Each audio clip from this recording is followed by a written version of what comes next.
Tokyo Revengers मांगा series के part 13 में आपका स्वागत है एंड हमेशा की तरह let's get started with the recap. तो लास्ट वीडियो के एंड में हमने देखा था कि साउथ किसी हद तक वाका और बेंकी को भी एग्जॉस्ट कर देता है और काकुचो कहता है कि इतनी स्ट्रॉन्गेस्ट डुओ भी साउथ को नहीं हरा सकती। अब हम आगे बैटल ऑफ थ्री डिएटीज की कंटिन्यूएशन देखते हैं जहां साउथ और ब्लैक ड्रैगन की डुओ अभी भी लड़ रहे हैं। साउथ वाका को पंच करता है बट वाका उस पंच को डॉज करके उस पे वापस किक मारता है जिससे साउथ को सीरियस डैमेज पहुंचता है। इससे पहले अब साउथ रिकवर कर पाता वाका उस पे इन एन इंस्टेंट और एक किक मारता है एंड ये देखकर अब रोकोहारा के लोग भी शॉक हो जाते हैं। इसके बाद साउथ खुद को सेटल इन कर ही रहा होता है कि बेंकी वहां पे आके उसे एक काफी सॉलिड पंच मारता है। उस पंच से ड्रैग होते हुए साउथ दूर जाके गिरता है एंड रोकोहारा वाले कहते हैं कि ये चल क्या रहा है। साउथ एटलीस्ट 2 मीटर दूर जाके गिरा। वो कहते हैं कि वाका की स्पीड और बेंकी की स्ट्रेंथ एक साथ मिलके इंसेनली स्ट्रॉन्ग है। तो ये है power black dragon first generation की। यहाँ से कोको माइकी से पूछता है कि क्या तुम्हें सही में इस सब से कोई फर्क नहीं पड़ता, क्योंकि अभी तो ऐसा ही लग रहा है कि इस फाइट को ब्राह्मण जीतने वाला है। माइकी काफी डाउटफुली उससे पूछता है यू थिंक सो, जो सुन के कोको कंफ्यूज हो जाता है। यहाँ से हम देखते हैं कि साउथ वापस उठ जाता है और वो उनसे कहता है कि 12 साल की उम्र में मेरे पास एक ऐसा आदमी था जिससे मैं अपना बाप मानता था। मैंने उस आदमी को अपने हाथों से मारा, उस सारे प्यार के साथ जो मेरे दिल में उसके लिए था। वाका साउथ की बॉडी पे गन वुंड्स नोटिस करता है एंड साउथ कंटिन्यू करते हुए उससे कहता है कि बाद में 14 साल की उम्र में मेरे घर पे एक रेड पड़ी जिसमें मैंने अपनी माँ को भी खो दिया।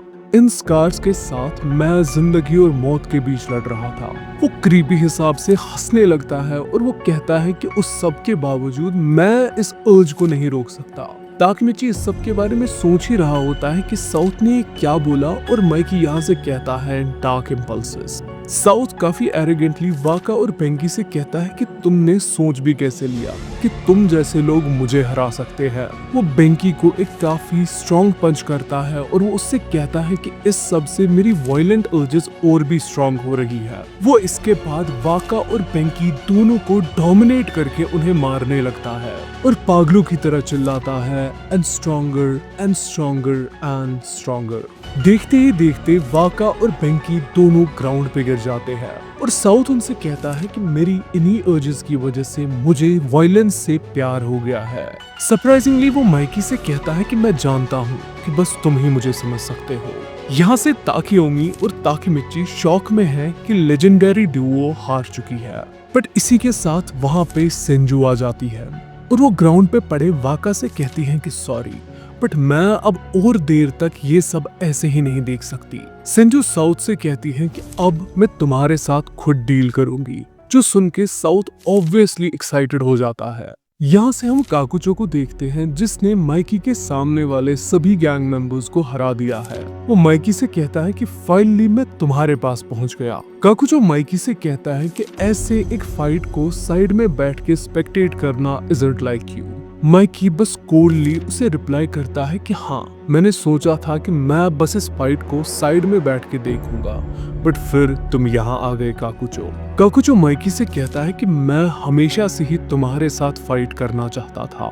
इसी के साथ कहानी साउथ और सेंजू में शिफ्ट हो जाती है जहाँ ताकेयोमी सेंजू को रोकने की कोशिश कर रहा होता है। ताकेयोमी सेंजू से कहता है कि तुम अभी साउथ के साथ फाइट करने के लिए रेडी नहीं हो, इंस्टेड तुम इसे हम तीनों को हैंडल करने दो। सेंजू काफी गुस्से में उससे कहती है कि तुम अपना मुंह बंद करो, मैं कभी भी नहीं चाहती थी कि ये फाइट ऐसे हो।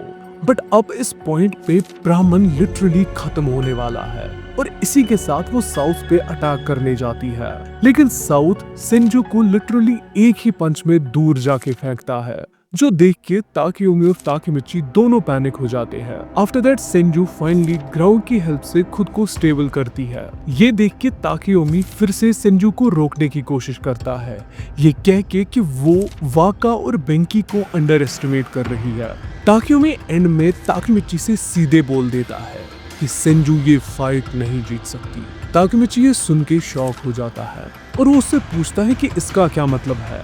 ताकेयोमी उससे कहता है कि सेंजू 3 डेइटीज में बस ब्लैक ड्रैगन फुजिन की सपोर्ट की वजह से है, वो अकेले ये फाइट नहीं लड़ सकती।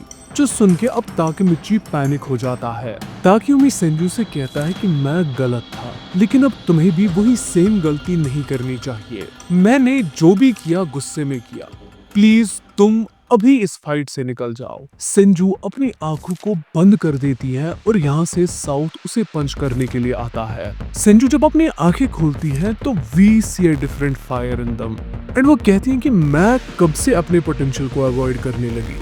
वो साउथ के पंच को डॉज करके उसके रिस्ट को पकड़ लेती है, जो देख के अब ताकेयोमी सरप्राइज हो जाता है। In an instant Senju south के फेस पे एक किक लैंड करती है और उसकी कंटिन्यूएशन में और एक kick keeps on going like that. Takeomi कहता है दैट्स राइट, ये तभी से चेंज होने लगी थी। उसे याद आता है कि कैसे उसने सेंजू से कहा था कि पैसे ही सब कुछ है।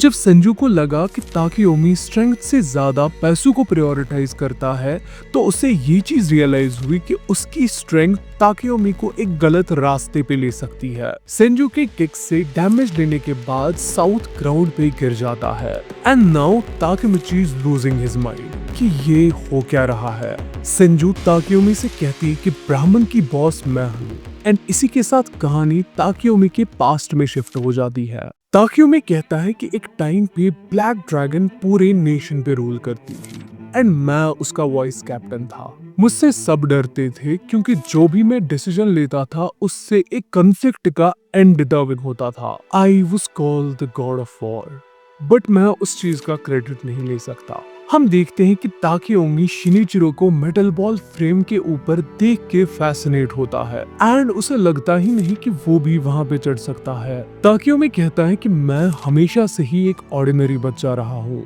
बीट स्टडीज, स्पोर्ट्स और व्हाटएवर, मैं हर किसी चीज में एवरेज था। बट मेरा चाइल्डहुड फ्रेंड शिनिचिरो, उसके पास एक डिफरेंट टाइप ऑफ चार्म थी जो लोगों को उसकी तरफ अट्रैक्ट करती थी, लेकिन उसने उस चार्म के होते हुए भी कभी वायलेंस चूज नहीं की। हम देखते हैं कि शिनिचिरो ताकेयोमी को भी उस मेटल बार पे खड़ा करता है and that makes Takeomi very happy. Takeomi कहता है कि शिन हमेशा से ही सिंसियर और काइंड था। वो कहता है कि शिनिचिरो कभी भी खुद से स्ट्रॉन्ग लोगों के साथ फाइट नहीं करता था एंड उसके ऊपर से भी he was a cry baby. हम उसे भी किंग बुलाते थे।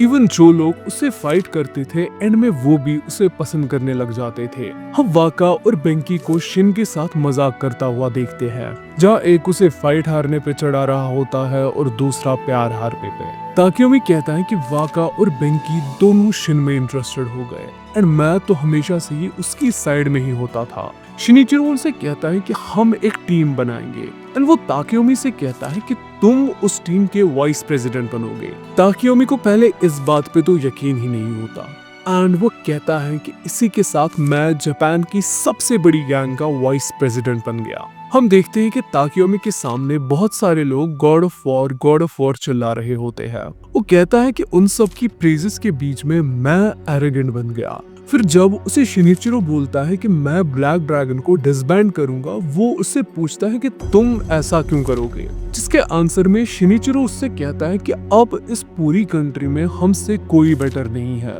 At this point it will be like कि हम बस लोगों को बुली कर रहे हैं। ये सुन के ताकेयोमी ऑब्वियसली जरा सा भी खुश नहीं होता, बट ब्लैक ड्रैगन के इन्फ्लुएंस और पावर की वजह से वो स्टिल गैंग लाइफ कंटिन्यू करता है। उसे अब भी लोग वीआईपी की तरह ट्रीट करते हैं और उसे कभी भी पैसों की कमी नहीं होती। लेकिन अब जैसे जैसे टाइम आगे बढ़ता गया, उसी के साथ ताकेयोमी का इन्फ्लुएंस भी कम होता गया।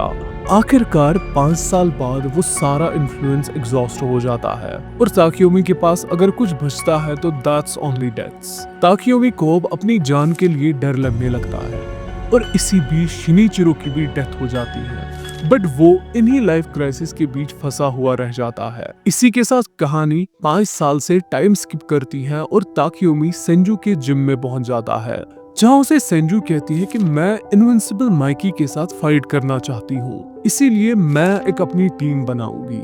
और ये सुन के ताकियोमी सरप्राइज हो जाता है। यहाँ से बेंकी और वाका सेंजू की साइड लेते हुए ताकियोमी से कहते हैं कि हाँ, सही में सेंजू बहुत स्ट्रांग है और उसके साथ लिटरली वाका के जिम में कोई फाइट भी नहीं कर सकता। सेंजू ताकियोमी से कहती है कि मुझे कोई ऐसा चाहिए जिस पे मैं ट्रस्ट कर सकूं, जो टीम को गाइडेंस दे।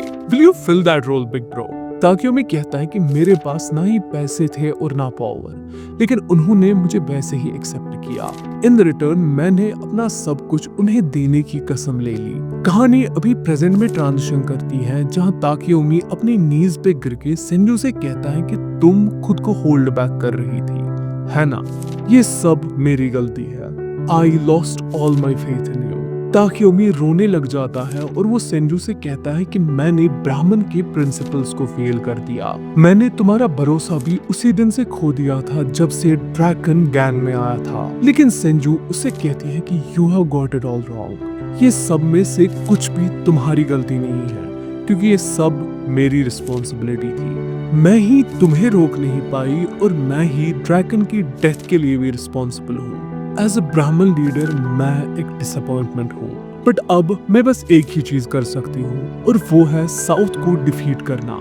साउथ सेंजू से कहता है कि मैं बहुत टाइम बाद एक फाइट के लिए इतना एक्साइटेड हुआ हूँ, और यहाँ से आरंभ होता है साउथ और सेंजू की फाइट का।